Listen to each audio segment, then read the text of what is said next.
In the middle of this picture is a man named Len, who, along with his wife Marilyn, have a bed and breakfast in Dar es Salaam.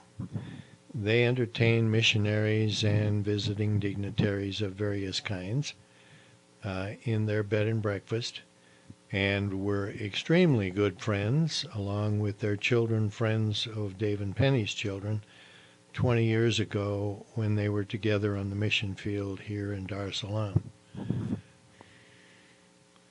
Pene is in the bed and breakfast looking around for who knows what.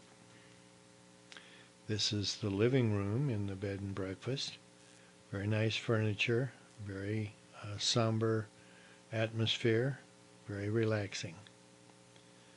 This is a hippo out in the middle of their lawn among some of the flowers. And this is the front porch where Pastor Jim Olson is immediately from the right. Bridgewood Community Church in Minneapolis. And then Dave Reid sitting there relaxing after our flight in from London, which took about 9.5 hours. This is HOPEC, Haven of Peace Academy, that Dave and Pene, along with Len and Marilyn and a few other missionaries, started 20 years ago. This particular school now has 380 kids in it, students, and they rank very high in the students in the country of Tanzania. The young lady on the left was giving her testimony.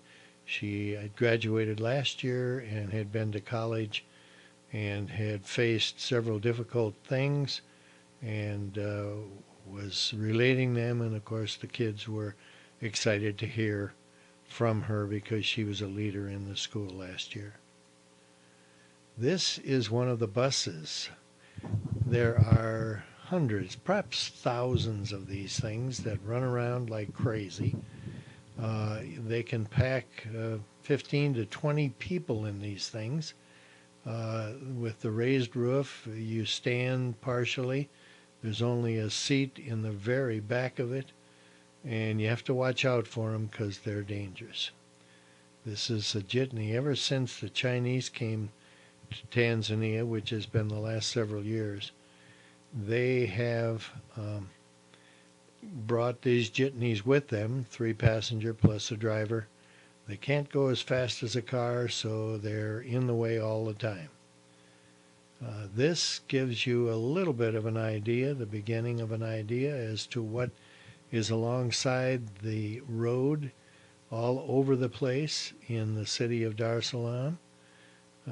This gives you a little better idea, a picture there of a couple of little places of selling. In that one case, it was oranges, I think.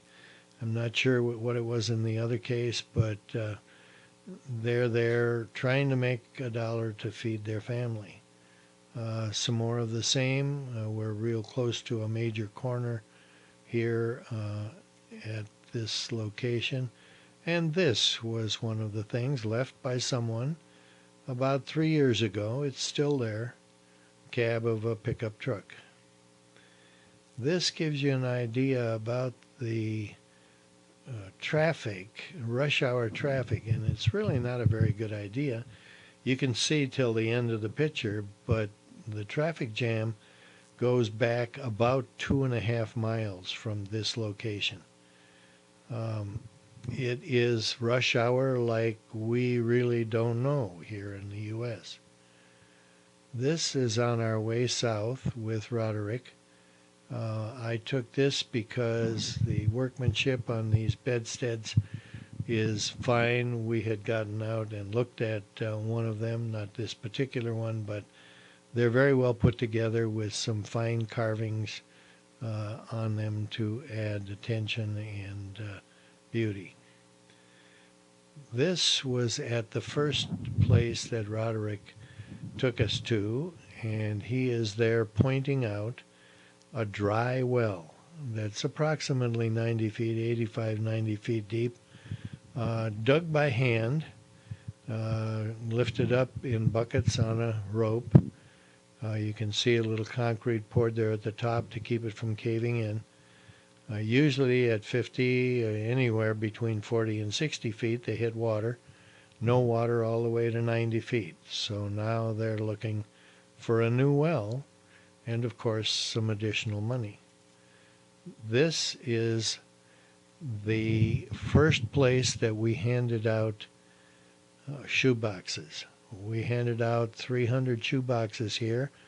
The teacher was not really well organized. He called out the names of each individual very slowly and made sure that everybody else was out of the way. So it took us an hour and a half. But this is also some sand that the parishioners had hauled in so that they could eventually pour a concrete floor in this building. It's a school building which will also be a church building when it's finished. Here's some of the kids, bright-eyed and bushy-tailed. Some more bright-eyed and bushy-tailed. This young lady was asked to respond to a question. I don't remember the question, but she was attempting to draw something there on the chalkboard. Roderick didn't feel like she was going to make it, so he praised her a little bit and sent her back to her seat with a grin as wide as her face. This is just all of us looking to see how the teacher was handing out the shoe boxes. And there they are, the shoe boxes with the kids lifting them high. Here's a mother with a son who has a shoe box. In the shoe boxes are personal things like toothpaste and toothbrush, some school supplies, pencils, paper, some toys, and some other personal items. These shoe boxes were packed in the Netherlands, where all of the shoe boxes that come to Tanzania come from. These are the chairs. I just thought it was kind of colorful, and so I took a picture of it. This is a mother helping her son look through the stuff in the shoebox. And there were some wild games that they had never seen or heard of, but we tried to help them understand what the game's instructions were saying, and hopefully they'll learn how to play some of these things. This was in the town or a village where we handed out 500 shoe boxes. Altogether different program here. The teacher and a Pentecostal pastor had organized this. There were lines, there were ropes to keep the kids in line, and we handed out 500 shoe boxes in about 10 to 12 minutes. Just amazing. This is the church in this particular place. It's a stick church, basically. You can see the sides are sticks tied together with rope and then occasionally screwed to the vertical post that held the roof up along with the center post. This is Roderick telling us about something. Obviously, a man of intelligence and great experience. He was an Army Sergeant Major in the Tanzanian Army 25 years ago. Took his payout to buy some property in Dar es Salaam, where he is headquartered, but he is also the instigator and supporter of many churches out in the countryside, especially north along the coast and some south along the coast. This is the same church. We're just preparing for a seminar, and there's a pastor up in front leading the singing, and they have voices you can hardly believe. This is a woman sitting beside her house preparing ugali. It's a kind of a cornmeal mush that sometimes they bake into a ball that's probably about the size, a little smaller than a soccer ball, and you tear off a piece of it and dip it in whatever sauce you happen to have, either on the meat or the vegetables or whatever else you happen to have, even the eggs. And it actually tastes quite good then. Otherwise, it has almost no taste. This is a grandmother and her granddaughter in the service in the church that I just recently described. This is one of the pastors counseling two of the young ladies who had the night before, the first night of the campaign, evangelistic campaign, had been delivered of demons and had come to salvation. And he is counseling and instructing them one of the gals actually reads, which is quite unusual in the villages. And so she's reading and the other is listening while the pastor listens and is about to explain what she's reading. This is one of the seminars that we had in that church. You can see they put up some sheets along the outside to kind of block off the view from the outside. I'm not sure why, because the church is built so that people can stand outside and still participate. This is another one of the pastors who is counseling these two ladies who were delivered and met the Lord on the second night of the evangelistic campaign. During the campaign, Dave was the speaker, and he spoke with real power. I was just kind of blown away because we had a translator who sat by us and kind of gave us and he spoke mostly in English, and he had a translator to translate into Swahili. But it came with real power, and the Spirit was in it. And the first night there were like 25 people who came for healing and for salvation. And the second night, probably about half that many. But there were a lot of people back in the streets that kind of fed into this open area who heard the gospel maybe for the first time. This is a young lady in the church who was kind of daring me to take my seat, which was the one indicated there that she's sitting in. And rather than risk a broken limb, I just let her have the chair and sat in another empty one. These were kids kind of being bored with what was going on and reaching out to each other. This was one of the pastors who had a monkey as a pet, and you can see the branch there that the monkey was feeding off of. This was a little later when Roderick was trying to tell the monkey something. I'm not sure what he was trying to teach, but he got the eye of the monkey, and I'm sure that it understood what he was saying.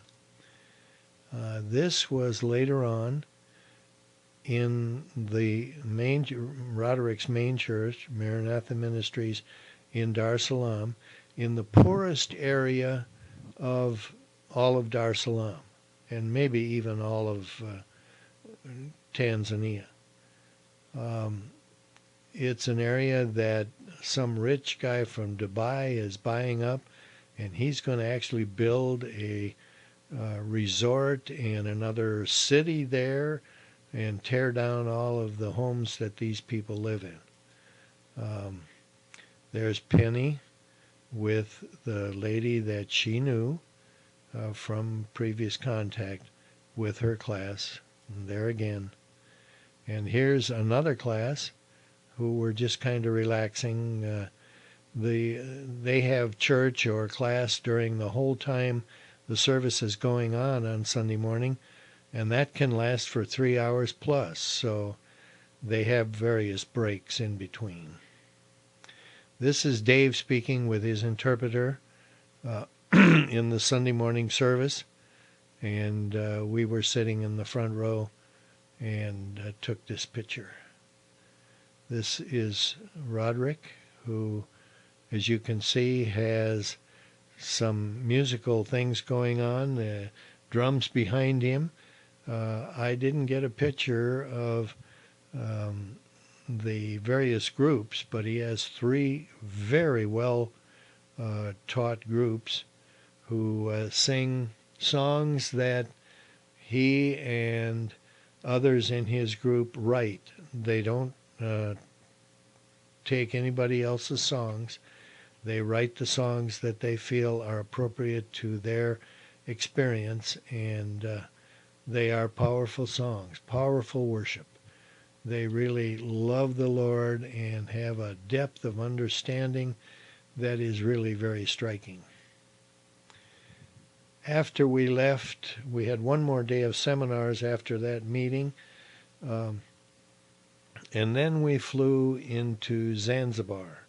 And this is out in front of our hotel, where these boats are available to take you out to the island that's up in the upper right-hand corner, called Prisoner Island, where the porpoises and turtles play, and there's a picnic ground, and it only costs about $12 for each person to take a boat out there.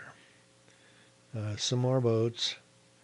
This is a boat that we hired to kind of look over the harbor area, and I got out in the front because it just seemed like a good place for me to be.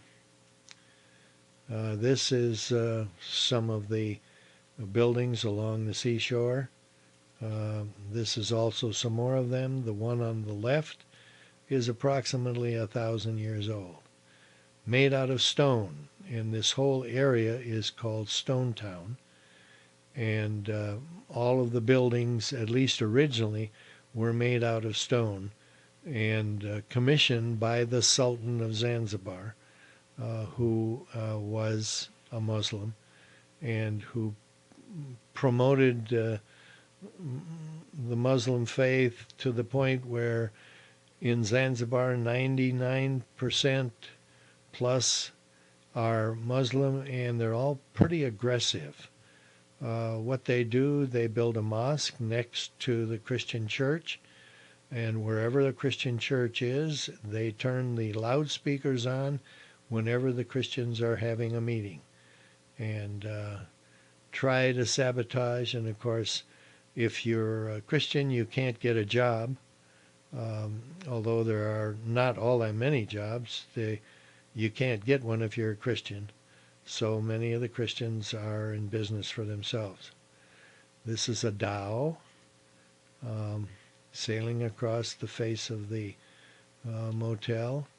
In the center between the two boats is one of the naval boats from the Tanzanian Navy.